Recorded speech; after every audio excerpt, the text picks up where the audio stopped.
다음 시간은 음악 시간입니다. 학생 여러분께서는 모니터 앞에 앉아 수업에 집중해 주시기 바랍니다.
안녕하세요.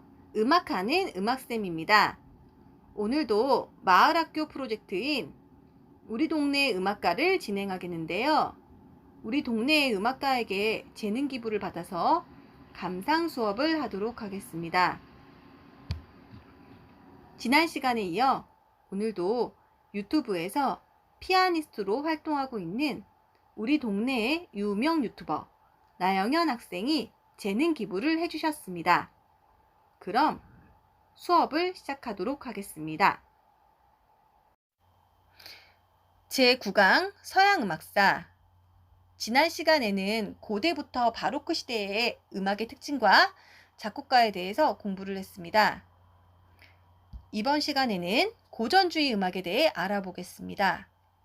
1750년경부터 1810년경까지 주로 오스트리아 빈을 중심으로 발달한 음악을 말합니다. 지난 시간에 우리가 배웠던 바흐가 죽은 해가 1750년이에요. 이 시기까지를 바로크 시대 음악이라고 하고요. 1750년 이후의 음악을 고전주의 음악이라고 하는데요. 큰 사회적인 흐름을 살펴보면 중세에는 사람들이 신에 대해서 맹목적인 믿음이 있었어요.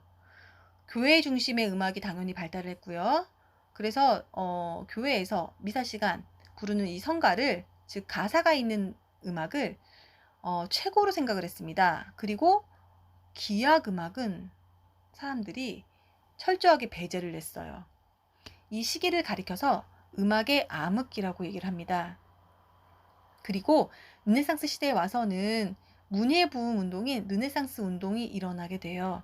인간의 본성과 인간의 창조성을 되찾는 인문학적인 운동이 일어났습니다. 그 여파로 기악음악도 사람들에게 연주가 되기 시작해요. 바로크 시대에 와서는 왕의 권력이 엄청나게 강해지게 돼요. 그러면서 왕이 사는 궁전 있죠. 궁전들이 아주 화려하게 지어졌고요. 음악을 작곡하는 작곡가들도 왕과 귀족들을 위한 음악을 만들기 시작합니다. 왕과 귀족들이 극장 무대에서 관람을 했겠죠. 그래서 여기서 연주하기 위해 매우 화려한 곡들을 이 시대의 작곡가들이 작곡을 했습니다.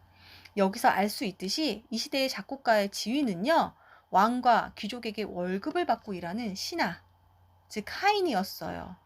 그래서 왕과 그 귀족들이 좋아하는 음악을 작곡을 할 수밖에 없었습니다. 이 시기에 와서는 성악과 기악이 고르게 발달되게 됩니다. 그 전까지 신이 왕에게 왕권을 부여를 했고요.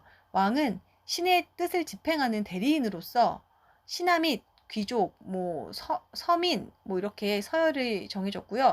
이것은 절대 바뀌어질 수 없다. 이렇게 사람들이 생각하게끔 만들었어요. 하지만 고전주의 시대에 와서는 계몽주의 운동이 시작이 되는데요. 영국의 유명한 철학가죠. 존 로크, 그리고 프랑스의 철학가 루소, 이런 사람들이 국가에 대해서 이렇게 얘기를 합니다. 국가와 사회는 사람과 사람 사이의 계약에 의해서 발생된 것이다 라고 주장을 해요. 신이 뭐 한 그런 약속은 아니라는 거예요. 그쵸? 그러면서 인간의 이성을 매우 중요시했던 시기예요. 음악에서도 아주 이성적인 음악이 만들어지게 됩니다. 인간의 감정을 최대한 배제하고 오로지 음을 소재로 한 절대 음악, 즉 매우 형식적인 음악을 만들게 돼요. 그래서 이 시대의 악곡들은요, 제목이 음악의 형식인 경우가 많습니다.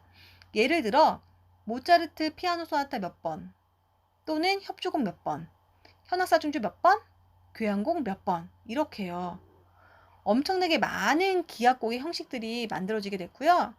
이러한 형식을 바탕으로 엄청나게 많은 수의 악곡들이 탄생하게 됩니다. 예를 들어 하이든은요, 100여 개의 교향곡을 작곡했고요. 그 외에도 피아노 소나타, 현악사중주, 협주곡, 오페라, 미사곡, 오라토리오 등 엄청나게 많은 곡들을 작곡했어요. 이 시기에는 또 엄청나게 많은 형식들이 만들어지고 이 형식을 소재로 해서 작곡을 하니까 엄청나게 많은 곡들이 탄생이 되는 거예요. 이 시대의 다른 작곡가인 모차르트, 베토벤도 마찬가지였어요. 그리고 바로크 시대에 복잡한 다성음악에서 탈피를 해서 멜로디를 내는 선율이 하나인 단선율에 나머지 성부가 화성적인 배경을 제공하는 화성음악이 유행을 했습니다. 음악을 좀 단순하게 만들었죠. 예를 들면 여성 3부 합창에서 소프라노, 메조소프라노, 알토가 있어요. 보통 어떤 성부가 멜로디, 주선율을 맡나요? 그렇죠. 소프라노가 멜로디를 노래하면 나머지 성부들이 화음을 내요. 이러한 형태가 화성 음악입니다. 피아노를 연주할 때 왼손이 화음을 연주하고 오른손이 보통 멜로디를 연주하죠. 이런 형태예요. 그리고 오페라도 발달하게 됩니다. 고전주의 음악의 특징은요, 이렇게 마칠게요. 그럼 이번에는 고전주의 시대에 만들어진 형식 중에 가장 대표적인 형식인 소나타 형식을 배워보겠습니다. 소나타 형식은 주로 세 부분으로 나뉘어져 있어요. 제시부, 발전부, 재현부예요. 종결부, 코다라고 하는 악곡을 마무리하는 부분이 있긴 하지만 보통 교과서에는 종결부를 제외한 큰 부분 세 가지로만 제시가 됩니다. 제시부는 말 그대로 주제가 등장하는 부분이에요. 소나타 형식에서는 두 가지 주제가 나오는데요. 항상 성격이 다른 주제가 나와요. 첫 번째로 나오는 제1주제가 빠른 주제면 두 번째로 나오는 제2주제는 느린 곡이 나오거나 제1주제가 장조면 제2주제는 단조가 나옵니다. 이렇게 다른 성격의 두 개의 주제가 제시가 되는 부분이 나오면요. 그 다음은 발전부인데요. 여기에는 두 개의 주제가 변형이 되고 발전이 됩니다. 고전주의 음악에서 중요시했던 거는요. 균형, 그리고 조화, 질서예요. 뭔가 변형이 일어났으면 이번에는 다시 돌아갈 차례죠. 그냥 똑같이 반복하면 재미가 없습니다. 제시부에서는 주제가 다시 재현이 되는데요. 재현부에서는 다시 재현이 돼요. 제시부에서 제1주제와 똑같은 조성으로 제2주제가 연주가 됩니다. 이렇게 주제가 다시 등장을 한 후에는요. 종결부에서 주제를 새롭게 응용하면서 마무리를 하는데요. 독주악기와 오케스트라가 함께 연주하는 협주곡이라는 곡이 있어요. 이 곡에서는 독주악기를 연주하는 연주자가 기교를 뽐내기 위해서 카덴차라고 하는 아주 화려한 즉흥 연주 부분을 재현부와 종결부 사이에 넣기도 합니다. 다시 정리를 하면요. 소나타 형식은 제시부, 발전부, 그리고 재현부의 세 부분으로 구분이 되고요. 두 개의 성격이 다른 주제를 가지고 있다. 이렇게 요약을 할게요. 다음은 고전주의 시대의 유명한 작곡가를 살펴보겠습니다. 이 시대의 작곡가를 가리켜서 고전파의 비낙파라고 부르는데요. 여기서 얘기하는 비낙파란 무엇일까요? 그렇죠. 오스트리아 수도 빈을 의미합니다. 고전주의 시대에는 오스트리아 빈에서 많은 작곡가들이 활동을 했어요. 그럼 태어난 순으로 소개를 하겠습니다.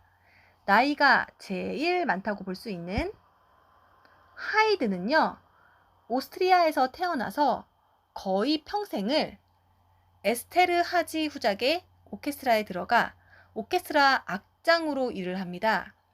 오케스트라에서 바이올린을 제일 잘하는 연주자예요. 그리고 말년에는 영국에서 유명세를 떨치면서 작곡가로서 대성공을 거두었어요.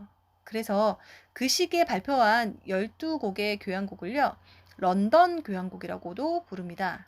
특히 엄청난 양의 교향곡을 작곡하는데요. 그래서 이 하이든의 별명이 교향곡의 아버지예요. 그는 놀람, 뭐 시계, 런던, 군대 등의 한 104곡 정도의 교향곡을 작곡을 했고요. 현악사중주는 뭐 80개 정도. 그 외에도 피아노 소나타, 협주곡, 오페라, 미사곡, 오라토리오 등 엄청나게 많은 곡들을 작곡했습니다. 그리고 하이든의 가장 큰 업적은요, 음악의 가장 기본이라고 할 수 있는 소나타 형식과 소나타, 이 다악장의 기악곡 형식이죠. 이 둘을 완성을 시켰어요. 그리고 매우 재치가 넘치고 유머가 있는 곡들을 작곡했는데요. 하나 예로 하이든의 유명한 교향곡이에요. 놀람 교향곡. 보통 교향곡의 1악장은요, 대부분 이제 밝고 빠른 그런 곡들이 많아서 연주를 들을 때 청중들이 처음에는 집중을 한다고 합니다. 하지만 2악장으로 넘어가서요, 보통의 2악장은요, 1악장과 반대되는 이제 성격의 느린 곡들이 많이 나와요. 그래서 이 시대의 사람들이 대부분 여기서 그냥 대놓고 졸았다고 합니다. 그래서 하이든이요, 2악장에서 사람들을 깨우기 위해서 느리게 아주 조용히 시작을 하다가 갑자기 포르티시모로 쾅 하는 큰 음향이 들어가는 부분 넣었어요. 이 시대 연주회장에서 이 곡을 듣다가 너무 놀라서 어떤 귀족 부인이 자다가 깨서 의자에서 뭐 벌떡 일어났다는 그런 일화가 전해지는 곡이에요. 혹시 지금 음악 수업을 들으면서 자는 학생이 있다면 선생님이 놀람교향곡으로 이렇게 깨워주고 싶네요. 오히려 숙면을 하려나? 실은 선생님이 수업 시간에 이 곡을 들려주면 학생들이 그렇게 놀라지 않아요. 요즘에는 스피커와 뭐 앰프로 연결한 이렇게 전자음악도 흔하게 연주가 되니까요. 학생들이 큰 음향에 오히려 익숙하죠. 하지만 이제 옛날 사람들은 좀 달랐습니다. 어떤 곡인지 엄청 궁금하죠. 하이든의 놀람 교향곡 2악장 선생님이 링크 걸어 두겠습니다. 다음은 고전파의 빈 악파 중에 하이든 다음으로 태어난 모차르트에 대해서 소개하겠습니다. 모차르트도 오스트리아에서 태어났어요. 아버지는 바이올리니스트였고요. 어릴 때부터 모차르트와 그의 누나, 동생에게 음악 교육을 시켰다고 합니다. 영재 교육이죠. 근데 그 중에서도 특히 모차르트가 음악에 천재적인 재능을 보였다고 해요. 5살 때부터 작곡을 했고요. 왕궁에서 피아노 연주를 했습니다. 그리고 6살 때부터 거의 10년간 유럽 각지를 돌면서 연주 여행을 다니게 됩니다. 6살에 궁정음악회에서 바이올린 연주를 하는데요. 여기서 실수로 넘어지게 됩니다. 이때 7살이었던 마리 앙투아네트가 일으켜 이제 세워주는데요. 모차르트가 한눈에 반해서 청혼을 했어요. 결과는 마리 앙투아네트는 나중에 더 큰 후회 보자고 이제 돌려서 얘기를 한 거죠. 차인 거죠. 모차르트 귀엽죠? 마리아 앙투아네트는 다 아시는 거죠? 혹시 모르는 친구들을 위해서 나중에 프랑스 루이 16세의 왕비가 되는데요. 아주 사치스럽기로 소문이 났어요. 그래서 나중에는 프랑스 혁명이 일어났을 때 단두대에서 처형이 되는 아주 비운의 왕비예요. 어릴 때부터 이제 예쁘기로 유명했어요. 그래서 모차르트가 청혼을 한 거죠. 모차르트는 어릴 때부터 연주 여행을 다니면서 그 당시 유럽의 이제 유명인들, 셀럽들은 다 알게 되었어요. 아주 부럽죠. 어쨌든 모차르트는 음악의 천재였어요. 4살 때부터 작곡을 했고요. 8살에 교향곡을, 그리고 11살에는 오라토리오를, 12살에는 첫 오페라를 작곡했습니다. 여러분들은 지금 중학생이죠. 몇 살인가요? 여러분들 4살 때 뭐 했어요? 그렇게 생각하면 이제 갑자기 모차르트가 부러워져요. 하지만 모차르트는 어린 시절에 연주 여행을 다니다가 자주 열병에 이제 시달리게 됩니다. 풍토병에 걸린 거죠. 병에 걸려서 거의 죽을 뻔한 적도 있었다고 합니다. 모차르트가 천재라서 사람들의 부러움을 샀을지는 몰라도요. 어린 나이부터 인생이 편하지가 않아요. 아버지 욕심에 유명해지려고 이리저리 연주 여행을 다녔는데요. 어린 나이에 모차르트는 잘 놀지도 못하고 계속 아프고 이제 얼마나 힘들었을까 싶네요. 그냥 평범하게 사는 것도 복인 것 같아요. 그쵸? 모차르트는 여러 병을 앓다가 35세에 젊은 나이에 단명을 합니다. 그의 살아생전 작곡했던 이제 작품들이요. 600여 곡에 달하는데요. 오페라, 교향곡, 피아노 협주곡, 바이올린 협주곡, 미사곡 등 아주 다양한 장르의 음악을 작곡을 했습니다. 엄청나죠. 모차르트는 매일 새벽 1시에 자고 새벽 5시에 일어나서 음악에만 몰두했다고 합니다. 그는 이제 천재이자 대단한 노력가였어요. 그리고 매우 창의성도 뛰어났는데요. 노래를 부를 때 발음하기가 제일 힘들다는 그 당시에 그 누구도 시도하지 않았던 독일어로 된 오페라를 모차르트가 최초로 작곡을 합니다. 최초로 발명한 거죠. 이제 그것이 오페라 마술피리예요. 마술피리 중에 우리나라의 유명한 성악가인 조수미 씨가 불러서 더욱 유명한 밤의 여왕의 아리아 링크 걸어두겠습니다. 그리고 이제 모차르트 음악을 감상해 보도록 하겠습니다. 우리 학교 졸업생 나영현 학생의 연주입니다. 모차르트 피아노 소나타 16번 다장조 들어보겠습니다.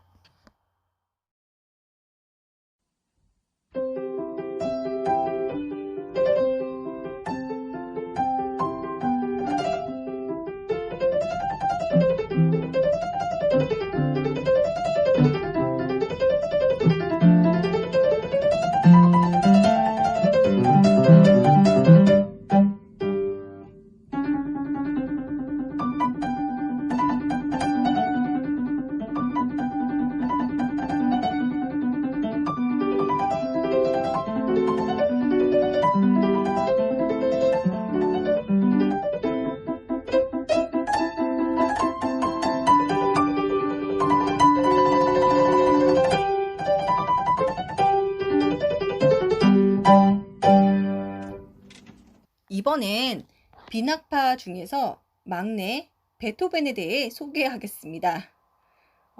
베토벤은 독일에서 태어났습니다. 베토벤의 아버지는 베토벤을 모차르트 같은 천재적인 음악가로 키우고 싶어 했어요. 하지만 베토벤은 모차르트와는 달랐어요. 아주 타고난 노력형 작곡가였습니다. 베토벤은 나중에 청력이 상실이 되는데요. 청력을 잃어갈 그런 시기에 작곡했던 곡들이요.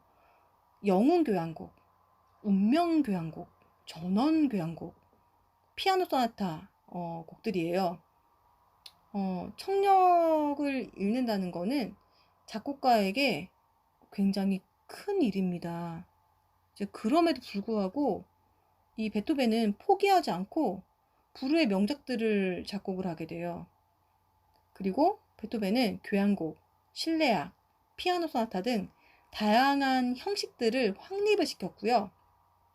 음악의 완성도를 최고로 높였습니다. 그래서 고전주의 시대에서 낭만주의로 넘어가는 다리 역할, 가교적인 역할을 했다고 얘기를 해요. 그리고 화성학의 천재였던 베토벤은요. 후기에는 형식들이 점점 무너지고 이제 불협화음도 사용하면서 낭만주의 시대를 열었다고 할 수 있을 만큼 아주 혁신적이고 독창적인 작품들을 작곡을 합니다. 네, 또 베토벤은요, 사상적으로도 위대한 작품들을 많이 작곡을 해서요, 후대의 사람들에게 아주 존경을 받는 작곡가가 되었어요. 말로는 표현하기가 부족한 이제 베토벤의 아주 위대한 작품들을 제가 링크를 걸어 두겠습니다. 꼭 감상해 주세요. 음악하는 음악쌤이었습니다. 본 자료는 저작권법 제25조 2항에 따라 학교 수업을 위한 저작물로 본 사이트에서만 이용 가능하며 이외의 공간에서 저작물을 공유 또는 게시하는 행위는 저작권법 위반에 해당될 수 있습니다. 아울러 얼굴이 나온 영상의 경우 초상권을 침해하는 일이 없도록 해주시기 바랍니다.